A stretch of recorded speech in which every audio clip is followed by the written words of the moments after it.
The courtroom fell silent as Judge Harrison rose from his bench, his face pale as marble. "Court is adjourned for 15 minutes, he announced, voice trembling. Nobody moved. Not even the homeless man in tattered clothes who stood accused of trespassing. What had the judge seen in those faded military documents? Why was a decorated military officer now trembling before a man society had long forgotten? And how would this chance encounter repay a debt 30 years overdue? Michael Winters clutched his weathered backpack closer to his chest as the morning chill cut through his layers of mismatched clothing.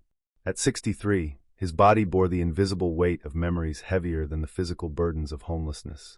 Despite his disheveled appearance, anyone paying attention would notice his meticulous attention to cleanliness. Hands scrubbed pink at public restrooms, clothes worn thin from frequent washing at the laundromat where he spent his precious few dollars.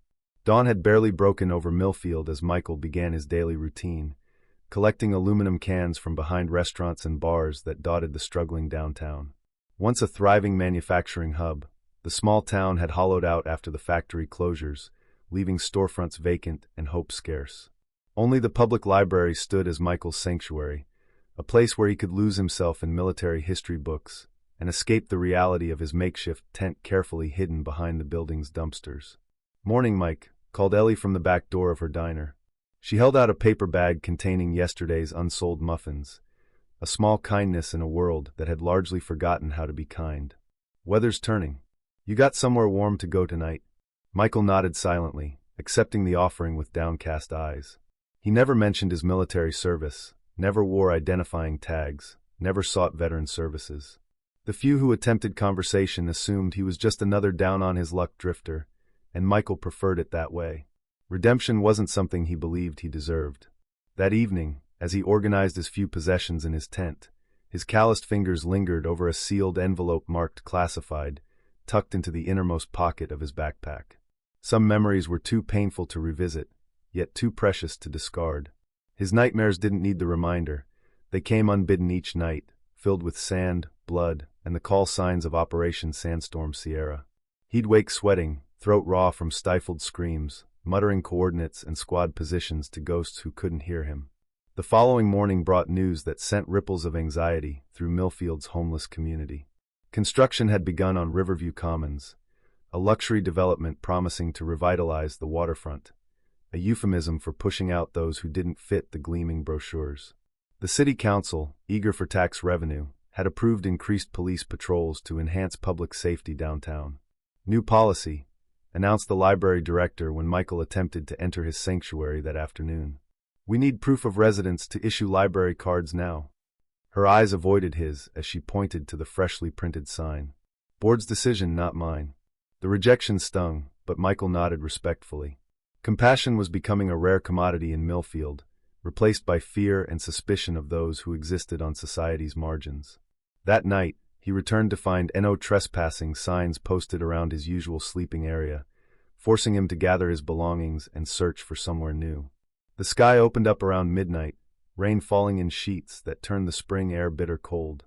Seeking shelter under the awning of Jensen's Hardware, Michael huddled against the brick wall, his body trembling. The nightmares came early that night, the thunderclaps transforming into distant explosions, the rain becoming the relentless desert dust that had filled his lungs during that fateful mission. "I've called the police," Mr. Jensen's voice cut through Michael's haze as he flipped the store lights on from inside. "You can't stay here." "Please, sir," Michael's voice cracked, and used to speaking beyond brief thank yous. "Just until the rain stops. I'll be gone before you open."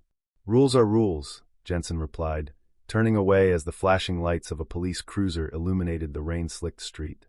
Officer Jenkins was new to the force, young, eager to prove himself, and armed with the city's renewed commitment to quality-of-life enforcement. "ID," he demanded, not bothering with pleasantries as rain dripped from his uniform cap. Michael slowly reached into his pocket, producing a tattered state ID card. His military ID remained hidden in the classified envelope, a past identity he'd long since abandoned. "You're trespassing on private property," Jenkins stated flatly. "And I've had complaints about panhandling in this area." "I don't panhandle," Michael replied softly. "I was just getting out of the rain." The officer's patience wore thin. "Stand up. Hands where I can see them." Michael complied, rising slowly, his joints stiff from cold and old injuries. As he stood, his backpack slipped sideways, sending a few possessions scattering across the wet pavement. Officer Jenkins sighed with exasperation, roughly gathering the items: a dog-eared paperback, a toothbrush wrapped in paper, and the edge of an envelope marked classified. "What's this? Military documents?" Jenkins raised an eyebrow. "Stolen valor's a crime too, you know." Before Michael could respond, his wrists were cuffed behind his back, the cold metal biting into skin already chafed raw by weather and circumstance. His tent and remaining possessions were confiscated as abandoned property, years of careful survival dismantled in minutes. As he was placed in the back of the cruiser, Michael caught sight of his reflection in the window, hollow eyes and a weathered face that barely resembled the man he once was. Perhaps, he thought, this was the justice he'd been avoiding all these years. The Millfield Municipal Court operated like a factory assembly line, processing the town's minor offenders with mechanical efficiency. Judge William Harrison had presided for 15 years, earning a reputation for by-the-book sentencing and intolerance for what he called time wasters. At 58, his military posture remained intact beneath judicial robes, his crew cut now salted with gray, his West Point ring catching the fluorescent light as he shuffled through case files. Michael sat alone on the hard wooden bench, his public defender, a harried woman juggling too many cases, spent precisely 4 minutes reviewing his file before advising him to plead guilty. "Trespassing, disturbing the peace," she said, scrolling through messages on her phone. "First offense on record. If you're lucky, you'll get community service. Just say guilty, Your Honor, and we can all move on with our day." The courtroom buzzed with the usual crowd: clerks, officers waiting to testify, a few developers in expensive suits discussing the Riverview project in whispers that carried further than they realized. Michael kept his eyes down, clutching his recovered backpack, the one possession Officer Jenkins had allowed him to keep after booking. Case number 47B, Michael Winters, trespassing and disturbing the peace, the court clerk announced with robotic indifference. Judge Harrison glanced at the file, then at the disheveled man standing before him. "How do you plead?" Before Michael could answer, Officer Jenkins stepped forward to testify, his description of the previous night's events colored with exaggerations about aggressive behavior and potential threats to public safety. "He was carrying suspicious military documents, Your Honor. Possible stolen valor situation." The judge frowned, irritation flashing across his face. "Mr. Winters, what do you have to say for yourself?" Michael stood, his voice barely audible. "I just needed somewhere dry, Your Honor." "This court sees dozens of people who need things every day, Mr. Winters," Judge Harrison replied sharply. "Society functions because people follow rules. Personal responsibility matters." A murmur of agreement rippled through the courtroom. The transformation of compassion to judgment was swift in Millfield these days, hope giving way to hardened hearts. As Michael shifted his weight, his backpack slipped from his grasp, contents spilling across the floor. The court officer moved quickly, gathering the items with visible disgust. The classified envelope caught his attention. "Your Honor, you might want to see these," he said, handing the papers to the judge. "Could be stolen military documents." Judge Harrison took the envelope with a look of irritation, prepared to add document theft to the charges. He pulled out the contents: service records, mission briefs, commendation letters, scanning them with practiced efficiency until something caught his eye. His expression shifted from annoyance to confusion, then to complete shock. The courtroom fell silent as the color drained from his face. "Mr. Winters," the judge's voice had lost its edge, "your date of birth and service number, please." Michael recited both quietly, watching as the judge's hands began to tremble slightly. "Court will recess for 15 minutes, Judge Harrison announced abruptly, rising from the bench. Everyone remained seated. As the judge disappeared into his chambers, whispers erupted throughout the courtroom. Michael remained standing, confusion evident on his weathered face. The public defender finally put her phone away, suddenly interested in the case she had dismissed minutes earlier. Inside his chambers, Judge Harrison's hands shook as he dialed a number he hadn't used in years. "This is Lieutenant William Harrison, 5th Special Forces, retired. Authorization code Sierra Tango 97. I need immediate verification on a Sergeant Major Michael Winters, presumed Kia during Operation Sandstorm Sierra, 1991. The memories flooded back as he waited. The blinding sandstorm, radio silence, his unit cut off and surrounded. The mysterious sergeant appearing from nowhere, organizing the evacuation under heavy fire. Harrison himself, severely wounded, being carried for miles through enemy territory. His last conscious memory, the sergeant's bloodied face saying, "Just doing my job, Lieutenant," before darkness claimed him. Waking days later in a field hospital, told his rescuer had gone missing during the final extraction, presumed dead.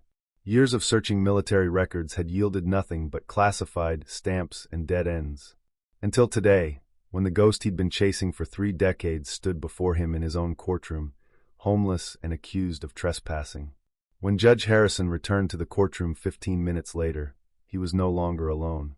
6 uniformed military officers had entered silently, taking positions at the back of the room. The bailiff approached, whispering urgently about unauthorized personnel, but fell silent at the judge's raised hand. "All rise," the bailiff announced, confusion evident in his voice. Judge Harrison had added something to his judicial robes, military medals that gleamed under the fluorescent lights. His posture had straightened, years falling away from his bearing. "This court will come to order," he announced, his voice transformed. "Before we proceed, I must correct a grievous error. This court stands in the presence of Sergeant Major Michael Winters, Medal of Honor recipient, presumed killed in action, 1991. A collective gasp rippled through the courtroom. The 6 uniformed officers moved in perfect synchronization, forming a line between Michael and the rest of the courtroom. 30 years ago, Judge Harrison continued, descending from the bench, Operation Sandstorm Sierra went catastrophically wrong. 23 American soldiers, myself included, were cut off, surrounded, and given up for dead. He approached Michael slowly.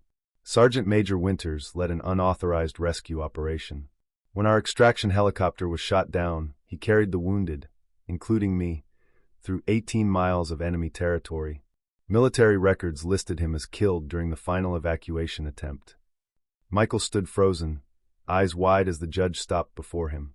"The details of that operation remained classified until 5 years ago," Judge Harrison explained, his voice carrying to every corner of the now silent courtroom.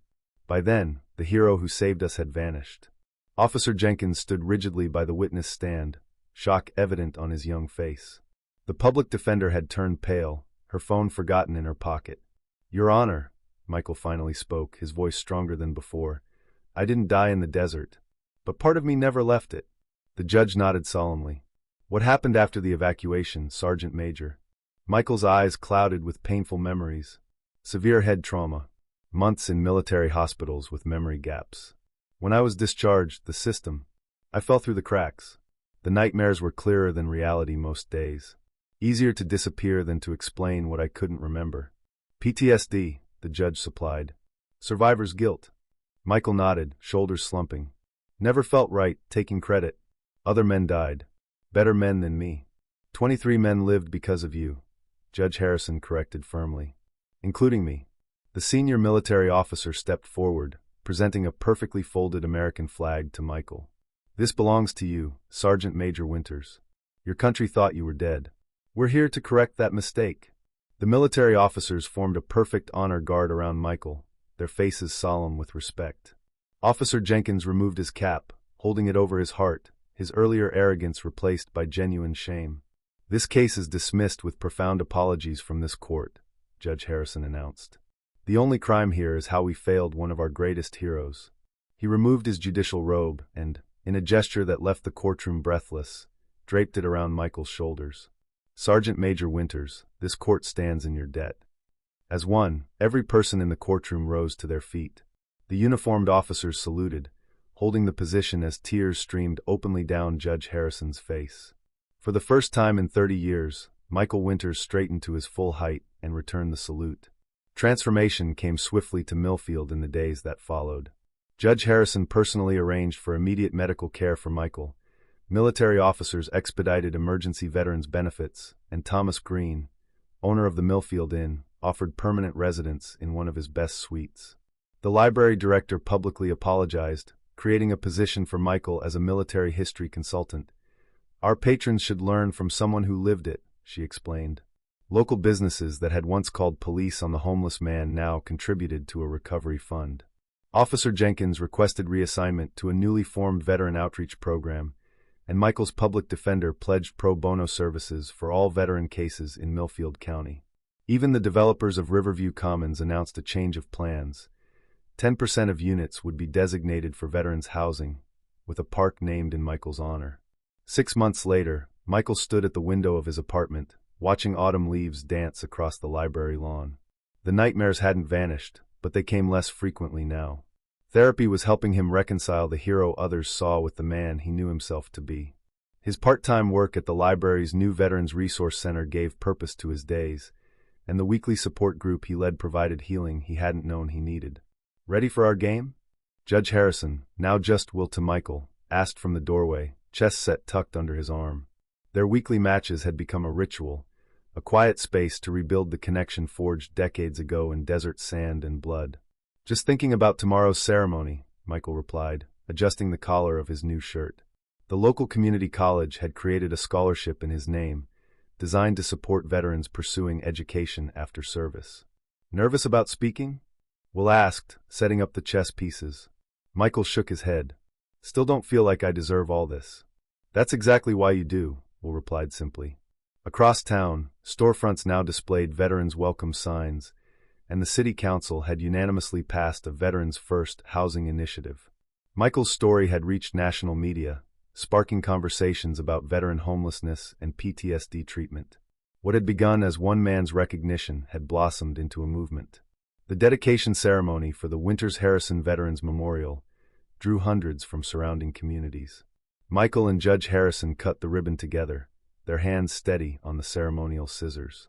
A bronze plaque told their intertwined story, not just of war heroism, but of recognition too long delayed and justice finally served. The centerpiece of the memorial was a simple bench inscribed with words Michael had chosen himself. "No hero left behind." As the crowd dispersed, Michael traced the letters with his fingertips, finally wearing his medals publicly for the first time since receiving them in a hospital bed decades earlier. School visits became part of Michael's new routine, sharing experiences not of combat, but of perseverance. "Your darkest moments don't define you," he would tell the students. "It's how you carry others through their darkness that matters." As sunset painted the sky in brilliant orange and gold, Michael and Will sat together on the memorial bench, watching families stroll through the park that had once been abandoned land. "You know what I've been thinking about lately?" Michael asked, his voice stronger than it had been in years. "What's that?" "How sometimes justice arrives decades late, delivered by the most unexpected messengers.